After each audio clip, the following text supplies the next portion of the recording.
महासभा के द्वारा समाज की पंचायत बुलाई गई थी।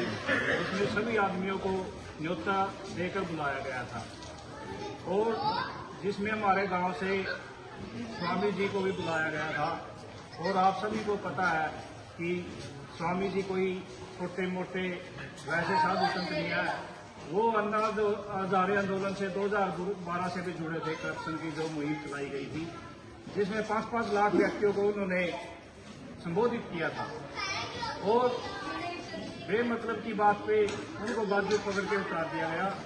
गांव के द्वारा बलकार सिंह से इस बात के बारे में भी विचार किया गया कि भाई प्रधान जी, कोई बात नहीं, साधु संत सबके बड़े साध्य होते हैं, आप इस बात को खत्म कर दो और कुछ नहीं जाता, आपने चलो अपमान कर दिया, इसकी माफी मांग लें। लेकिन उन्होंने एक अहंकार भरा रवैया अपनाया, बोले भाई मैं माफी नहीं मांगूंगा चाहे कोई भी हो। तो बिल्कुल ही हमारा गांव इस चीज को लेगा, बिल्कुल ही एकदम सारी चीज का एकदम बहिष्कार करा। जब तक प्रधान जी इस बात पर माफी नहीं मांगेंगे तो मेरा गांव तो तरसा बिल्कुल उनको हर चीज से कोई सहयोग नहीं करेगा और हर लेवल पे उनकी बुराई करेगा। और वैसे प्रधान जी बनाए थे कि भाई अगर बुराइयों को दूर करेंगे, पढ़े लिखे हैं, यंग है, लेकिन उन्होंने तो बुराइयों की शुरुआत करवा दी एक देखा जाए तो।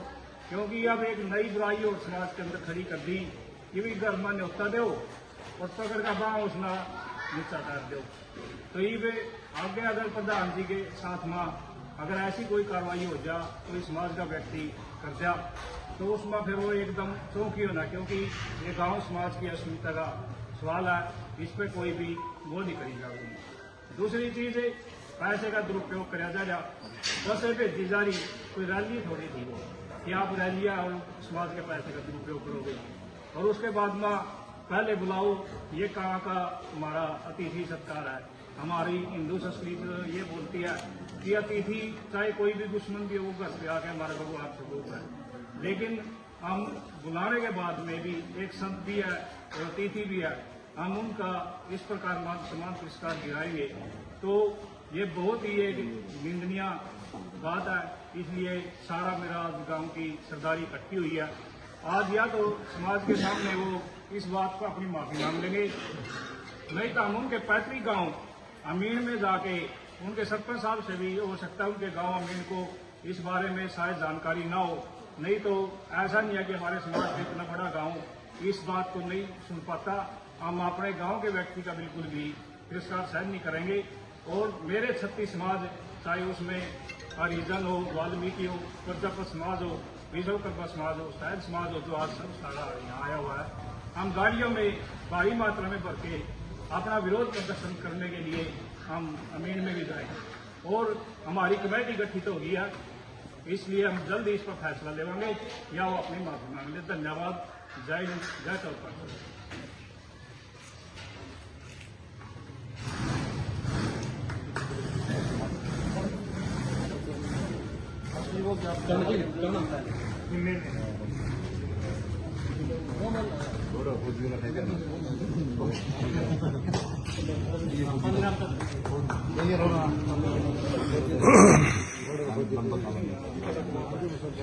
बात ये है, पैसे वाले को दुनिया सलाम करती है अपने मतलब से, अपने स्वार्थ से। और सन्यासी बाबाओं को सलाम करेगा या गरीब आदमियों को सलाम करेगा, नींद की हाय कभी बच सकेगी। और पैसे वाले की हाय है ना, वो फटा देगी नींद को, बट गरीब की हाय पैसे वाले को बच सकेगी। एक सन्यासी का प्रमाण है ये कोई छोटी मोटी विश्व लेवल पे बात नहीं है। इसका अगला स्टेप कुछ और भी हो सकता है, रैली भी हो सकती है उनके खिलाफ। और एक बरादरी का, मैं तो कहता हूं पूरी बरादरी का प्रमाण है, चौपाल से कहीं नहीं केवल जहां पर एक सन्यासी को प्रमाणित किया गया, वो माया बच्चा की गरीब की दुआ हमेशा साथ देती है। भारत पाकिस्तान के बॉर्डर पे जो है ना, हम गरीबों से डरते थे और पाकिस्तानी बोलों से नहीं डरते थे। हम गरीबों से डरते थे, जो बेचारे छोटे छोटे गरीब बच्चे, उनसे डरते थे, उनको हाथ जोड़ते थे, उनका आशीर्वाद देते थे।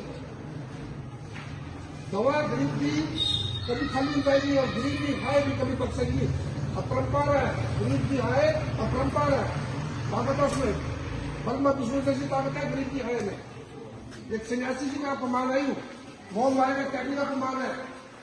गांव की पब्लिक, गांव की बिरादरी, छत्तीस बिरादरी और यहाँ से अन्न पानी और स्थानीय देवता का अपमान है। ये बड़ा आक्रामक रोष है इस पब्लिक में और इसके लिए उस स्तर पे कोई पहल हो जिससे इस बात का, इस मुद्दे का निवारण किया जा सके। और निवारण करने में ही फायदा है, गरीब सन्यासी से माफी मांगने में ही फायदा है, उनसे दवा लेने में ही फायदा है, उनकी हाय लेने में नुकसान ही नुकसान है, फायदा कोई नहीं। धन्यवाद।